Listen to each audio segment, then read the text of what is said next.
You might not be broke. You might be financially trapped.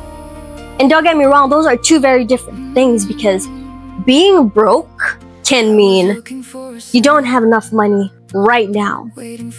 But being financially trapped, that's when you technically do have an income. You can pay your bills and you look like you're doing okay, but you can't actually move. You see, you can't quit when you want to. You can't even take a break when you're tired. You can't take a risk. You can't say no, because the moment that your paycheck stops, everything falls apart. That is a very scary place to be, because from the outside, you look completely fine. Okay, you've got a nice phone, you got a nice car, a nice job, maybe even a house. Meanwhile, the inside of your head, you are chanting, please don't let anything happen to my income. And if that sounds a little too familiar, you and I need to have a talk, because there are 7 signs that you are not just struggling with money, you are financially trapped. And if we've never met before, hi, I'm Marisha, and on this channel, we talk about the psychology about money, success, and those invisible beliefs that quietly shape the lives we end up living. And today we are talking about something I think a lot of people misunderstand. Because financial freedom isn't about having lots of money, it's about having options. The option to leave, the option to say no, the option to change directions, the option to take a risk without your entire life collapsing. And if you don't have those options, yes, you might have an income, but you don't necessarily have freedom. So let's talk about the 7 signs that you are financially trapped. Let's start with the most obvious one, your paycheck. Your paycheck comes in and immediately disappears. Rent, food, bills, debt, subscriptions, a car payment. These random little expenses that somehow multiply like rabbits. And then suddenly you're left with 0. Most of the time before your next paycheck. And so you have to wait for your next paycheck. And then it happens again, and again, and then again, and again. There is nothing inherently wrong with living to the paycheck. Understand, sometimes people genuinely don't earn enough. But here's where it becomes dangerous. When your entire life depends on the next payment arriving exactly when it's supposed to, then your paycheck isn't just an income to you anymore. It is your oxygen, your lifeline. And when your income becomes your oxygen, you stop making decisions based on what you want. You start making decisions based on what keeps the oxygen flowing. You hate your job? Too bad. You want to start a business? You don't have time. You want to move? You can't. You want to take a 6-month break to learn something new? Absolutely freaking not. There is no room. That is the first sign.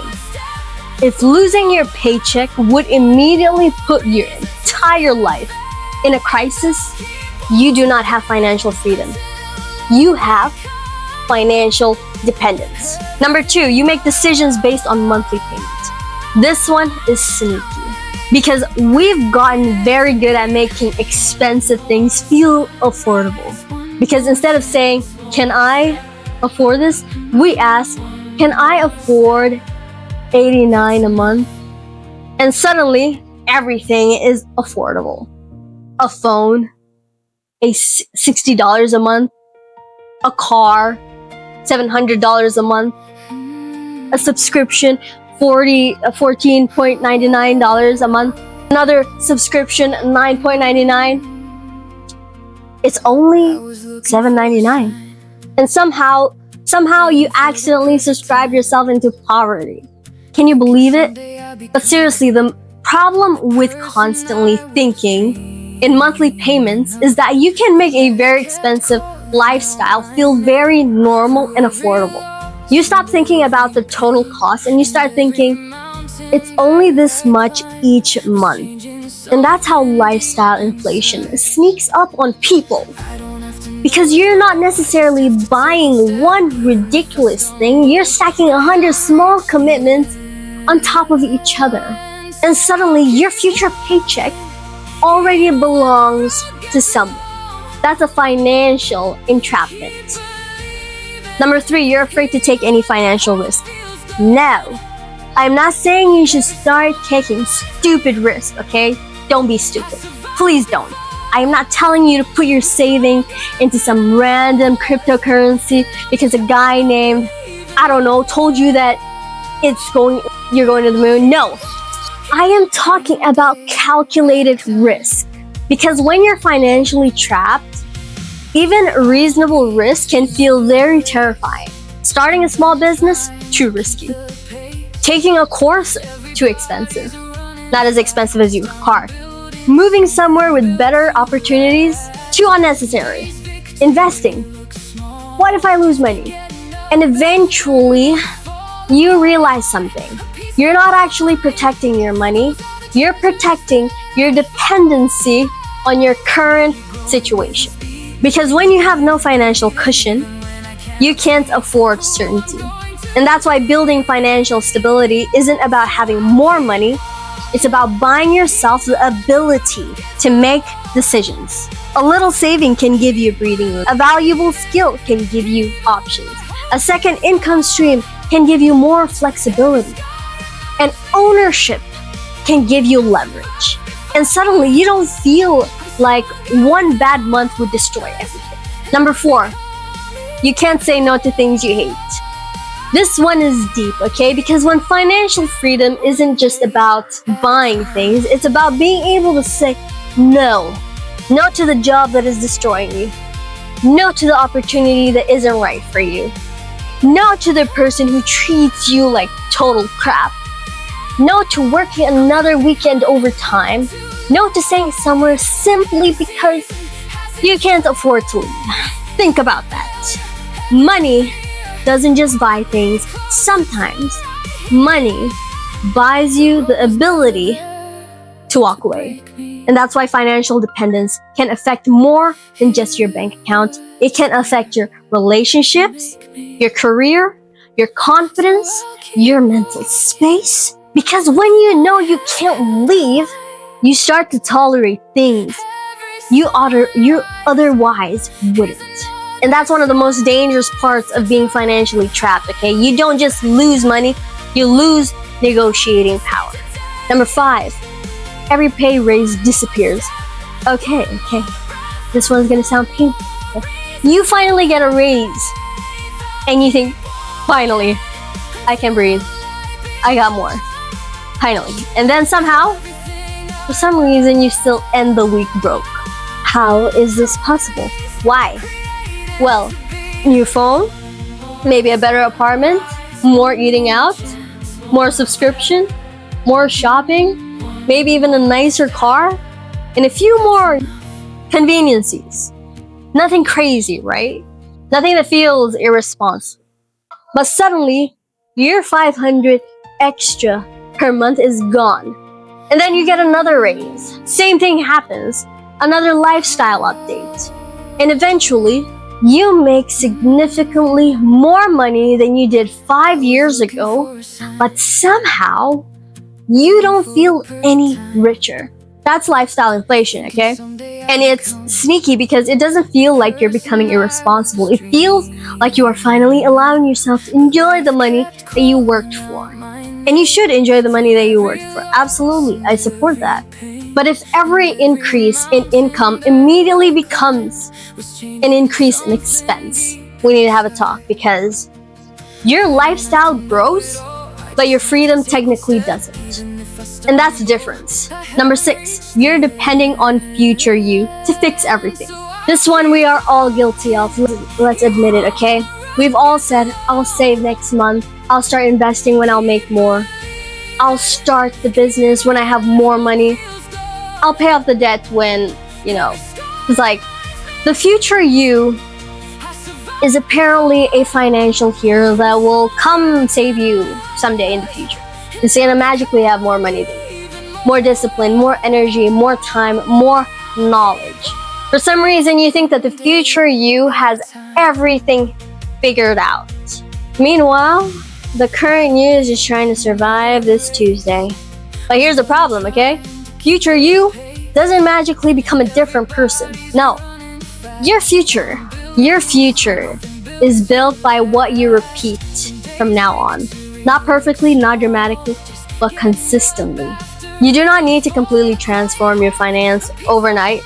You just need to stop making your future self responsible for rescuing your present self. Even small changes matter. Save something, learn something, build something, pay something down, start something. I'm serious, because the person who is going to get you out isn't coming for you. It's you. Number 7, you think more money will automatically make you free. This might be the biggest trap of this all, because how many promotions have you had and nothing has changed? You think if you have more money, everything will be fine. And maybe some things would be fine, okay?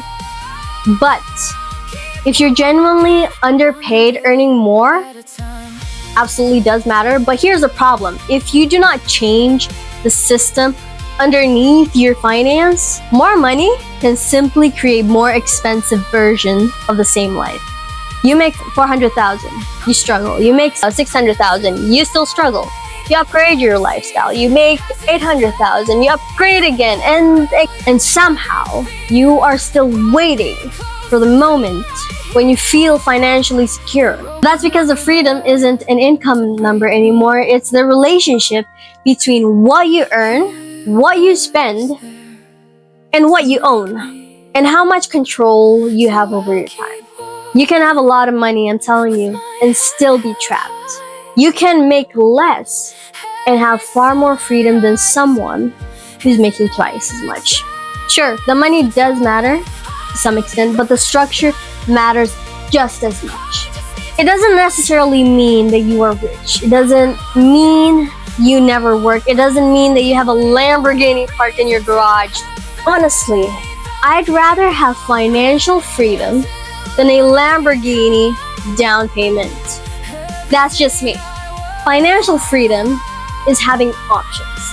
It's having enough breathing room that one unexpected bill can send you flying, okay? It's being able to take a calculated risk. It's having skills that can make you money in different ways. It's having some ownership. It's being able to say no.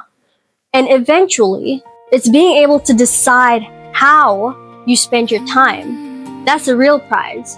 Not looking rich, not impressing strangers, not proving anything to anybody. It's having a choice. So the real question is, if you're going through if any of these signs show up in your life, this video isn't about to make you feel terrible about your finance. It's about helping you see the traps, because you can't change something that you do not recognize. So instead of asking, why am I so bad at making money? Ask, where am I financially dependent on? Where does all of my money go? What monthly commitment have I committed myself to? Have I signed up for? What happens if my income stops? What skills do I have that could create income? What am I building that I actually own? What am I avoiding because I can't take the risk? And maybe, most importantly, how many decisions in my life are being made because I want them? And how many of them are being made because I can't afford anything else? That's a very different question. Because here's what I realized: being financially free isn't about having the most money in the room. It's about needing less permission from your circumstance. It's waking up and knowing, if this doesn't work anymore, I still have options. If I lose this job, I can survive. If I want to change directions, I can. If I want to say no, I can afford to say no. One skill, one saved dollar, one better decision, one uncomfortable conversation, one business, one investment, one step at a time. If you're financially trapped now, Don't hate yourself for it, okay? Don't. Just stop pretending that you are not. Because once you can see the cage, you can start building the key. Now, if you've enjoyed this conversation, subscribe, because here we don't just talk about money. We talk about the psychology behind money, success, ambition, and the invisible beliefs that quietly shape our lives. And if you're quietly ambitious, but you're ready to stop surviving and start building, you are in the right place. And I'll be seeing you in my next one.